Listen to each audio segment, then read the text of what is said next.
Christophe, bonjour. Bonjour Eric, quel à la montagne? On se retrouve sur Villars Digital, donc on est un peu plus au nord que Vidovia.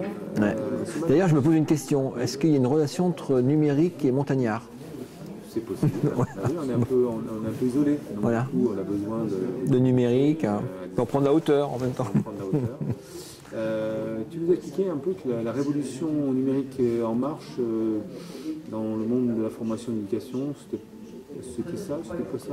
Alors mon sujet, oui, c'était ça. J'ai parlé de beaucoup de choses, et notamment ce que moi j'appelle les nouveaux opérateurs de savoir. Avant, le savoir était dans les bibliothèques, était dans une université, tu avais des sachants, les professeurs, les chercheurs, etc. et c'est eux qui diffusaient les savoirs. Et maintenant, on retrouve les savoirs un peu partout. Et on voit des nouveaux opérateurs apparaître. Alors, c'est quoi un nouvel opérateur de savoir? YouTube, par exemple. Sur YouTube, il y a énormément de contenu. Alors, soit on le voit en vrac avec tous les contenus qu'on peut aller chercher, piocher avec le moteur de recherche, avec les fils, etc., etc. Ou même eux commencent à éditorialiser les contenus via un programme qui s'appelle Guru Edu, qu'ils ont lancé, ou via un programme que tout le monde connaît, qui est la Khan Academy, qui est ouvert en septembre en français. Et là, on a une éditorialisation des vidéos, et donc on a des constructions de parcours avec des services autour. Mais il n'y a pas que. Il y a des nouveaux opérateurs de savoir. Par exemple, j'ai cité un autre exemple, une start-up à Lyon, qui s'appelle DigiSchool. D'ailleurs, il faudrait que tu ailles les voir. Qui vend des contenus.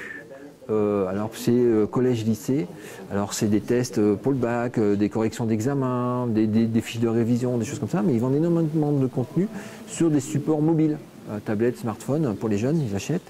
Et il y a aussi de la pub, c'est le modèle économique. C'est quand même une trentaine de personnes, hein, donc c'est des modèles économiques qui sont émergents, qui fonctionnent, qui commencent à s'installer.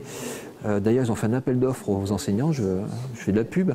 Ils cherchent des profs pour faire des contenus, des cours. Donc vous cherchez DigiSchool, enseignants, cours à vendre ou cours à acheter, je ne sais pas comment. Mais bon, on voit apparaître, émerger tout un tas de nouveaux dispositifs en dehors des universités, en dehors des écoles, pas forcément sur des institutions publiques aussi. Il y a des gens qui font commerce de ça, et pas qu'aux États-Unis. Alors, il y a aussi la notion de l'évaluation, les diplômes, tout ça, ça commence un peu bouger, non avec tout ce qui est numérique ou MOOC, on a quand même une notion de l'apprentissage ou des résultats obtenus qui commencent à évoluer. Hein. Voilà, c'est-à-dire qu'évaluer des savoirs, maintenant, ça devient un peu désuet, parce que c'est assez facile avec un petit outil de se connecter et d'avoir pas mal d'informations. Et puis ça prend trop de temps. Les formations, les formats actuels sont trop longs. Et on voit que ce sont des formations en quelques semaines pour former en quelques jours sur des nouveaux métiers qui n'existaient pas. Donc bon, ça c'est un peu, mais c'est des choses qui commencent à apparaître. On a la notion aussi de, est-ce que c'est une institution qui donne un diplôme ou une remarque qui remarque des compétences qu'on a acquises ou des savoir-faire qu'on a acquis? Pas forcément. Ça peut être une communauté, ça peut être ces nouveaux opérateurs de savoir, ça peut être un certificat, ça peut être un indice dans LinkedIn. Enfin bon, il y a des nouvelles choses qui apparaissent et donc qui changent la place du diplôme. C'est-à-dire passer 3 ans pour avoir un diplôme, maintenant je peux passer des choses plus courtes.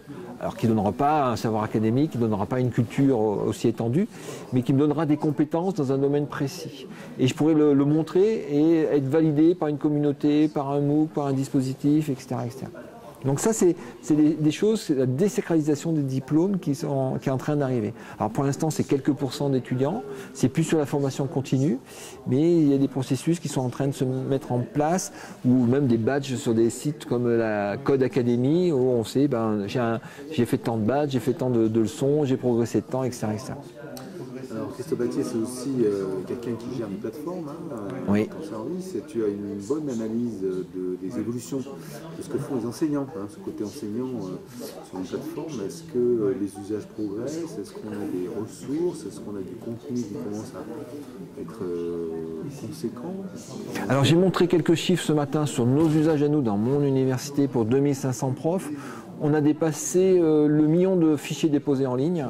On est autour des 20 000 questionnaires en ligne qui contiennent plus de 200 000 questions. C'est 25 000 étudiants par jour, tu as vu en moyenne en fonction dans les bonnes journées, c'est-à-dire hors vacances. Donc c'est vraiment des usages qui sont vraiment ancrés dans la pédagogie des enseignants. Alors ça, c'est notre université. Est-ce qu'on retrouve ça partout, un peu moins ailleurs dans d'autres universités en France? Mais c'est des choses qui sont en train de se développer. Et ce qu'on voit aussi, c'est que les profs sont en train de se construire aussi leur réseau de contenu en disant, il y a des choses intéressantes sur YouTube, tout n'est pas sur la plateforme. On voit des choses qui commencent, ils font de l'agrégation de contenu, qui trouvent à droite à gauche. Il y a un chiffre aussi que j'ai mis en avant, c'est que normalement j'ai 2500 profs sur notre plateforme. Et on a laissé à ces profs la possibilité d'inviter des copains, des collègues, des confrères. Et on a plus de 12 000 comptes qui ont été créés comme ça. Plus de 10 000, parce qu'au total, on a 12 000 et quelques.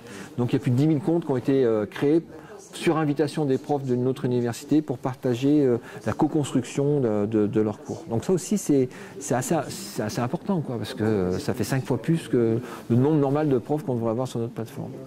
Et ça a aussi un impact sur la présence des étudiants, visiblement. Tu faisais voir un Google Analytics qui évoluait au fur et à mesure sur les pratiques distancielles. Oui, c'est-à-dire d'année en année, on augmente de 10 à 20% les usages de la plateforme. Alors je te ressortirai un PowerPoint que j'avais fait des stats depuis 2003. On était à 2000 utilisateurs jour et aujourd'hui on est à dépasser les 25 000. Donc on a une progression tout au long de ces années. C'est des paliers comme ça qu'on voit.